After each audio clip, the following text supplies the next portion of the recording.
Hello, my name is Flo, and this is the Grape Jelly Library where we love to talk about books. And today we are going to do a two-part book haul. I have 6 books, but I'm going to break them up into 2 mini hauls, 3 this video and 3 the next. One of the things that I love to do is bookshop. I prefer actually going into the bookstore and browsing. But that's not to say that I don't like to go online and pretend that I was a kid in school again when we used to get the weekly readers and we used to get that little newspaper booklet. We used to get to bring it home, and I would spend like a good hour or so choosing the books that I wanted and then re-choosing, making sure that I was getting the most for my mother's money, and 2, that they were the books that I absolutely truly wanted. I wanted to get as many books as I possibly could with the allowance that she was giving me towards books, and I also wanted to make sure that these books were books that I was going to truly enjoy. So with that feeling in mind, I do love to peruse online and see what books are coming home with me. Today we are going to do 3 books, and I am really digging on these 3 books. But who knows, probably in the next video I'll be digging on those books just as much, because I'm just like that. I'm just crazy about books. For those of you out there wondering what's in the mug, it's apple cider. Good old-fashioned apple cider. And it's yummy. Here's the thing with the specs. I can see you. Honest to goodness, I can see you. But I cannot see any of the books that I want to bring to you today.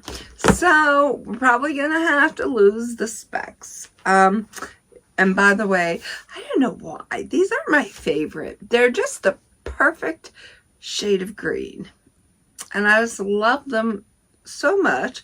They're so old. I've had them for so long. And we just went to Hershey Park on Sunday, and I was getting rid of some trash in the back seat. I was sitting back there with the granddaughter, and I was gathering up all the trash to throw out, and I accidentally thought I threw my glasses in the garbage. But luckily, when I got out, they were actually behind me, and I was like, oh goody, because I do love these glasses. So I don't know who makes them. Who makes them? I don't know. Lolo? Lolo. And you know what? I am a sucker for tortoise shell. I have been ever since I discovered it in the 3rd grade. Do you remember the department store Zayre's? Yes. We were in Zayre's, and my mother let us pick something out. Each one of us got to pick something out. And I was debating on a cherry chapstick or a tortoise shell comb. Back then, in the 70s, everybody put a comb in their back pocket because you never knew when you were going to have the comb-a-bang. But I chose, yes, the tortoise shell comb, because I just could not put that thing of beauty down. I don't know what it is about tortoise shell, but I love it. And that's another reason why. Perfect shade of green and tortoise shell. I'm telling you, brother. All right, let's get into these books. Lose the specs. Okay, first book we have coming at you, The Vile Thing We Created by Robert P. Ottone. Now, why would I gravitate towards this?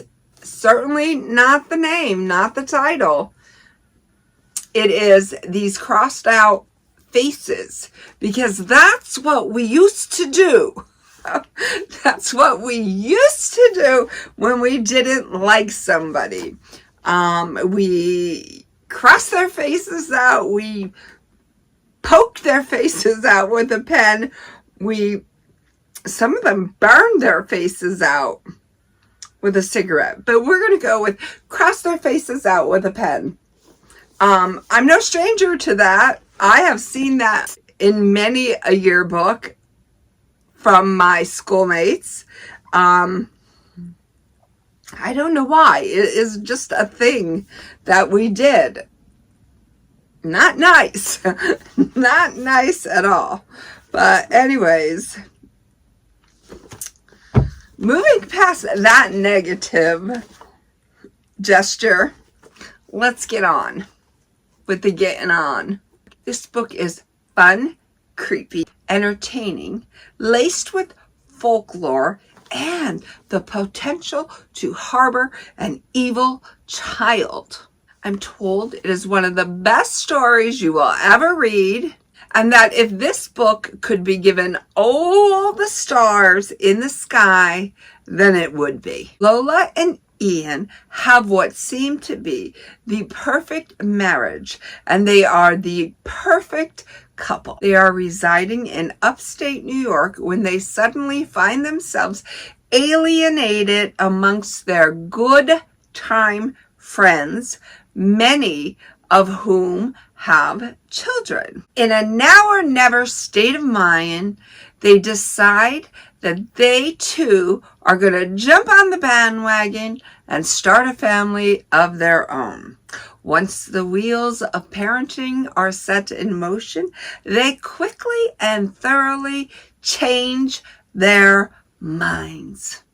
This book is recommended for horror lovers everywhere. Lucky me, my copy just happens to be signed.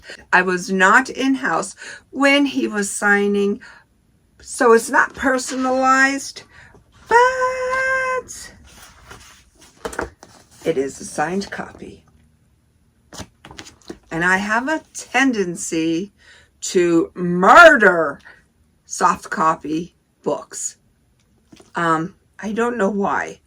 I just never do the right thing with one of these. That's probably why I prefer hardcovers, but it is what it is, and I'm going to try to do my best to gingerly handle it with kid gloves, being that it is a signed copy. On to the next. Servant by Patrick R. Field. And guess what? I was in-house when Patrick was there. Me and the granddaughter were going to get our triple points at Barnes & Noble's when, lo and behold, there was Patrick in-house. And I always love to support authors that are trying to do their thing. You know, I am going to be your biggest fan. I am there for you. Sign that book, because I'm going to buy a copy each and every time. Now get this. To flow. Enjoy the journey. Patrick R. Field. See, I'm not fibbing. No siree. So what we have here is a book that was published on May 8th of 2023. Nestled in the northern Poconos of Pennsylvania, Mitch and Buck, a married couple, move into the ex-Shepherd family estate. Not long after moving in, creepy things start to happen. Shadowy figures, eerie sounds, strange sightings, physical manifestations. Are you kidding me? Time to move. Through seances, they learn that the ex-family member, Jedediah, cannot move forward into the eternal afterlife because of his mysterious circumstance surrounding his death in 1965. Inspired by the true supernatural events that happened to the author, it is recommended to those who love a good haunted house and a good spooky story. And the final book for today's mini book haul,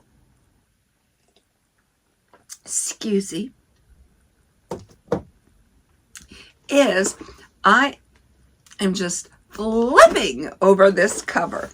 Flipping. Let It Crow, Let It Crow, Let It Crow by Donna Andrews. This is part of the Megan Langslow series. I'm not too familiar with that, but with a name like this and a cover like this, I am not leaving this book on the shelf. Book, get in my stack. You coming home with me. No, I wasn't drinking.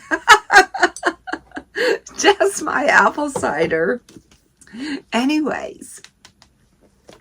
Originally turning down an invitation to participate in the weaponsmithing competition, Meg finds herself roped in after her mentor Falk's arm is broken in an attack the night before filming starts. Meg will be forced to participate during the holiday season, of which she is not too fond of that aspect, being that the holiday hustle and bustle is already congested enough. This is the last thing that she needs. Nonetheless, here we find Meg. To boot, she will find herself working alongside a disgruntled cast, some of whom believe there is no place at all for women in the weaponsmithing world. Other cast members are harboring grudges, and some cast members just love to feud. High-stakes, cutthroat competition amongst disgruntled cast members who are skilled in the art of sword making, wielding large hammers, and have access to forges filled with fire at their disposal. Happy holidays! Until my next video, know that I love you ever so much. Be well, be good, be reading, and may all your book dreams come true.